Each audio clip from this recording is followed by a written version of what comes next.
You are listening to the IFH Podcast Network. For more amazing filmmaking and screenwriting podcasts, just go to ifhpodcastnetwork.com. Just a heads up, this episode is brought to you by the Script Summit Screenplay Contest, where you can win a cash prize or even a contract with a Hollywood talent manager. All you have to do is visit scriptsummit.com for more info.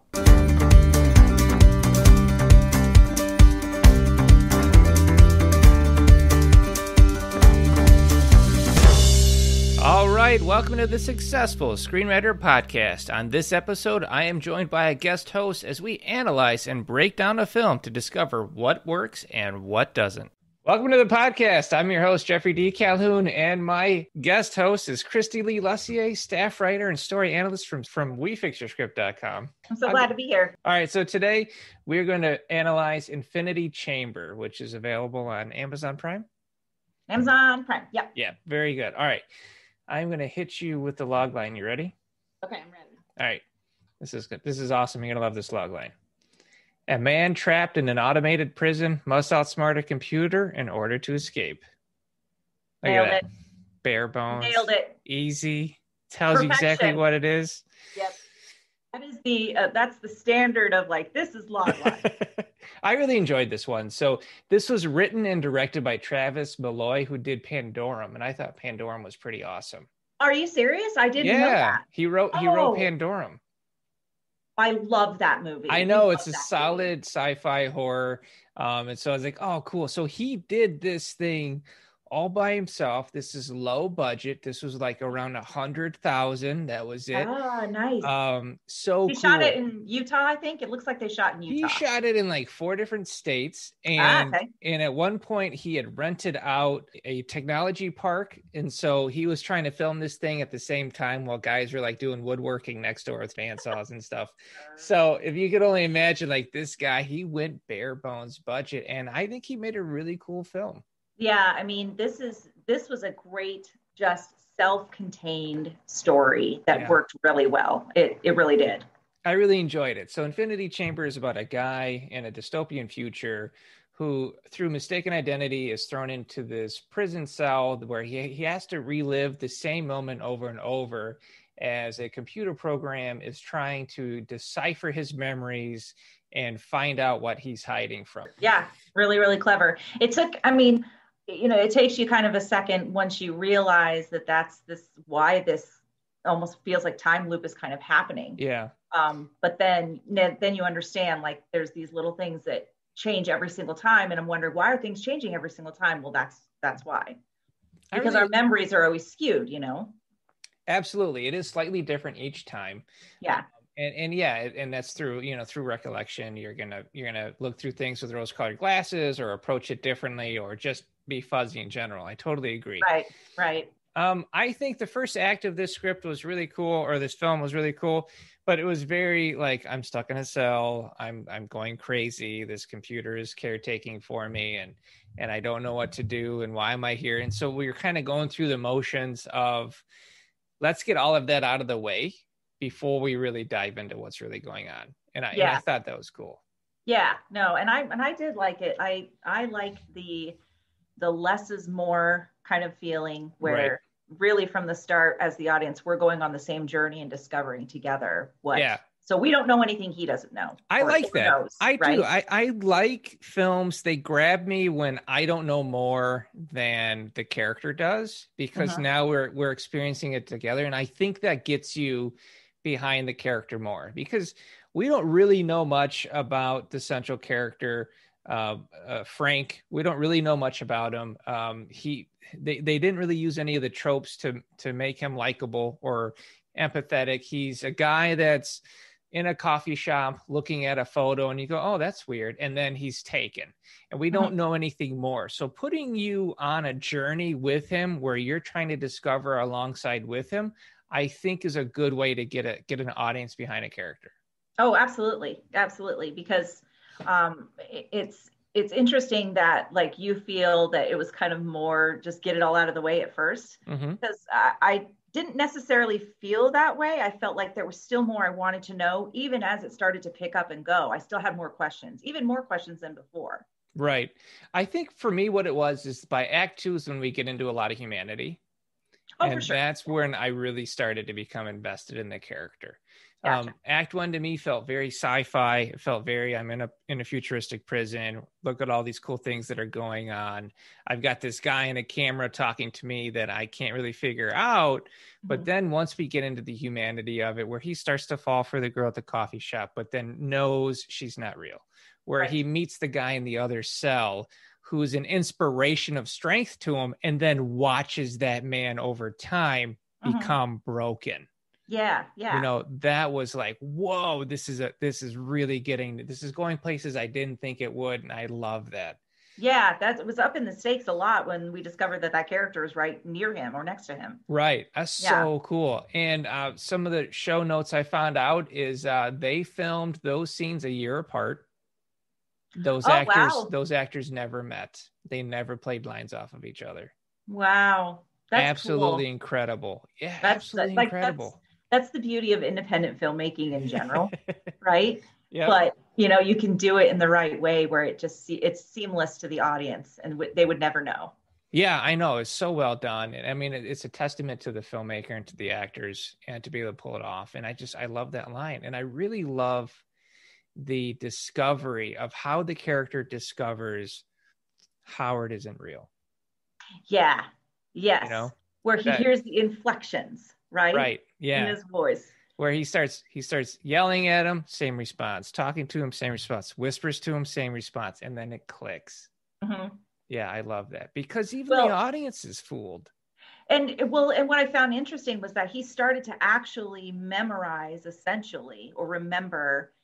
There's a pattern of how he says things. So his tone and his tonality changes every time he answers the same question, but it's the same exact verbiage. Right. He knows there's 5 different responses he always gives. They're always in this order. Yep. That kind of thing, which was really cool. I love that play. Yeah, I loved it. I love it. Yeah. Yes, Frank. Yeah. Yes, yeah, Frank. Yeah, it was great. It was so great. Talk about a character that you don't see on screen, right, other than for us. And it was so well, like, that was a complete character. It was. And it was cleverly done, because when we first meet Frank in this prison cell, we're shown a brief scene of a control station that we believe is Howard, right? Yeah. We believe the control station is a guy by Howard, and there's nobody in the chair, but you assume he's like getting a coffee or something. Yeah, right, because he's not there. Yeah. So there's so we realize, okay, so we think there's a guy who's just working a 9-to-5 shift who's going to watch this guy. And then we learned that Frank really knows computers, which is kind of weird, which is a nice setup and foreshadowing for later on, the point where Frank can even discover, like, what chipset he's using and what software version he is, which is pretty amazing. Yeah, that's really cool. I mean, it's the way that we've kind of talked about in previous, when we've done analyzing before, where is it convenient or does it make sense with that character? And I feel like that really worked in this film versus some other ones where we've been like, that's just too much of a convenience for that character. No, it really worked. I think you're absolutely right. I think Howard was very much so a fleshed out character, and I thought it was super cool. So let's discuss the Trippy Angle. Okay. All right.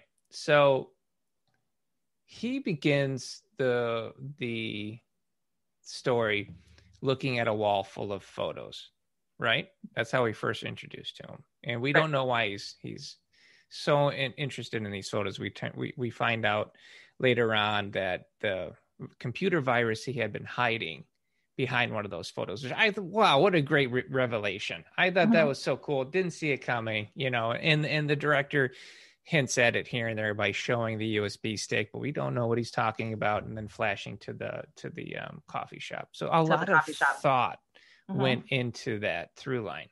Yeah. Now here's the thing. Do you think he got out? I don't. That's good. That's a good question. That's a great question, because I love the ending. It's a happy ending, right? It is a happy ending. It's a happy ending. I have a question about the ending, but I don't understand There was one element where, right, spoilers for anybody who hasn't seen it. Yeah, well, come on. I mean, but at the end, he actually obviously gets out of the cell before he goes to talk to Howard himself. Right. And there's a flash of her in a cell. Yeah. And then they never go back to it, and they never explain why that visual is there. And it's either A, he feels like he's leaving her behind because that was the memory, or I thought, oh gosh, has she been there the whole time? Right. No, it's a flash of her in the cell that he escapes of. And so the implication there, the visual subtext there is that he's leaving her behind, right? Yeah. Right. She was part of the prison. Mm-hmm. But then he ends up going back to the coffee shop where he meets her again for the first time. Right. And she plays the same routine over, which is weird. Right? But she doesn't, it's not her name. She changes her name. Yeah. Well, good point. But let me ask you this. Why is it on the wall where he's looking at all those photos? Those are all real places that he went past. Yeah, see, that's that. Right. Yeah, I kind of thought the same thing. There's and then we hang on an old dead camera of Howard. Yes. Yeah. And so I think the director and the writer of this did something that's incredibly difficult to do and allows you an ending that is yes to all the questions. Yeah, you can interpret it how you that's want great. Because usually with endings like this, you lean one way, you lean the other, like with Inception. More than likely he got out in Inception, but the question is left in the air, possibly he wasn't. But in this instance, did he get out? Yes. Does he have a happy ending? Yes. Is he still in the prison? Yes. I mean, he very well could be, and we don't know. And I love that. Yeah, and for me, it was like this play on you're never going to be able to get out or escape your own memories, right? Yeah. So for me, it was that leftover, this will be a memory, or it is a memory, regardless if he got out or not, right? Yeah, regardless. Yeah, he's there. He's the hero of the story. Yeah. And we had the subplot of showing what happens if you can't get out, right? The one guy takes his life, which is a great subplot because we want to use a subplot to show the stakes of what can happen to the central character. So the other guy taking his own life, perfectly executed. Right. And I was really excited at that moment. At that moment, I felt like this is where there's that turn of, ultimately he's going to have to become a computer himself and out-trick the computer. And I just love that. I love that. I thought it was great. For me, the hard thing was they beat this character up so many times. I'm like, okay, we definitely got to be at the midpoint now. No, like they knock him even further down. Like, this guy's gone through so many like midpoint deaths. It's like they're just knocking the hell out of him. I know the whole desert thing, and then just come. I was like, He gets the water, and it's all a dream. Oh my God, this guy. And then we're like, God, you can't escape. Like, how do you do this? Oh my God, it was so good. I loved it. Now, what I really did like also is how they showed over time the machine breaking down.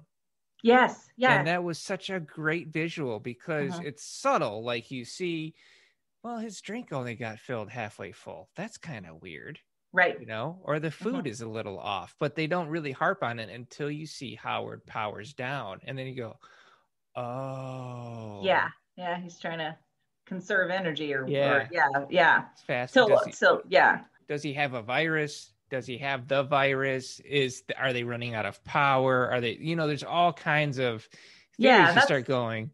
That's kind of what I likened it to, was that he was running out of power essentially. At some point the computer's going to die if you can't plug it back in and charge it, right? I thought it was great. And there's no more humans, and at first he's like, well, I'm just going to get people to come out here and help me, and then it turns out there's no people. There's no people, right? Yeah, there's just more robots. Yeah, and I like that. I like that sense of like it's giving you that hope. Yeah, pulling it away again. Yeah, it's really solid. And solid performances overall. Oh my God, so good. And again, no budget with this thing. Like the outfit that the character wears was an outfit from Pandorum. Oh, get out. I didn't Yeah, even realize that it either. is. Oh, I love it more and more. I went and immediately watched Pandorum because I really like this guy's stuff. So I immediately watched Pandorum after this just to have a nice refresher. And I was like, oh, look at that. It's the same outfit. They just removed the name tag. But again, if you're on a budget, use what you have. Use what you have. Absolutely. Yeah. And you can tell. It's not that you can tell like it's poorly done. It was just so well executed with the simplicity. And sometimes simple is hard. It's not like it's easy. Yeah. But it worked really well. And, I think to myself, and we ask this a lot sometimes when we watch a lot of these kind of lower budget or independent films, is would it have been as good had they had more money? If the budget was bigger, would we get the same story? Would it feel the same? I think it would have been more flash. I think we would have had even more spectacle. But the key part of the story was there. The emotional element was there. The theme was there. What makes you human? What makes you a man? Is it your memories? And then exploring that and having fun with it and showing how he falls in love with this construction of his mind, who is this girl that works in the coffee shop, right? But he knows that she's a construction of his mind, but he goes with it anyway because he's a lonely guy starving to death in a prison. So I'll fall in love with the cute barista. Why not? Yeah, build the life in your mind. Why not? And then they discuss it and they have an open discussion with it, and she fights and tries to help him and all these cool things. And I just thought it was great. I really did enjoy it. I have no notes, which is awesome. I don't either. Honestly, it was, I sat down like, okay, it's going to be a sci-fi film. And that story, I really just love the story. Sometimes with sci-fi, you get so wrapped up, obviously, like you said, in kind of the spectacle or the sci-fi aspect, and the plot is kind of missing, or that story, but it wasn't here. It worked. It worked really well. They had some sci-fi elements. They had some drone shots. They had some explosions. I was very happy with that. I like my explosions. Gotta have my explosions. And so they were able to work that in, but you can tell like they weren't really trying to push the budget on it. They just had a couple of quick shots to really keep painting the illusion of this is a dystopian future. And I thought it was great. And I love all the different kind of sets they went on. I mean, this guy filmed it everywhere and anywhere he went over years. So I mean, that tells you how a lot of work, a lot of effort, a lot of smart filmmaking and dedication, you can create something special that ends up on a streaming service. And and to me, I wouldn't have, at the end I was like very self-contained, probably low budget, but I would never have really thought, okay, this is one of those ones where it was pieced together like Frankenstein almost. Yeah, absolutely. Right? So awesome. Very Such cool. a great job. Such a great job. And I'm just happy that we finally got like a real sci-fi film. I was thinking the same thing. I was like, oh, we did it. We got a sci-fi. We got a real one. Excited. We didn't get like a pretend sci-fi film. That was actually a drama. It was actually a drama. But we did it this time. Yay. Do you have any thoughts on the next film? I feel like we should jump to comedy. I'm ready to do a comedy. Let's do a comedy. We haven't really done one. This episode is brought to you by the Script Summit Screenplay Contest, where you have the chance to win a cash prize or a contract with a Hollywood talent manager. Any final thoughts on this, Kristy? This is one that I definitely would say, hey, sci-fi fan, recommend it. Go check it out. Awesome. Yeah, I mean, if you're an indie filmmaker and you want to figure out how to make a low-budget film that is smart, savvy, and well-made, Infinity Chamber on Amazon Prime. Yep, do it. Definitely. Yep. All right, thanks a lot, everybody. Thanks for listening. If you enjoyed this episode, please subscribe and share in your social media where you can tag us at The Successful Screenwriter.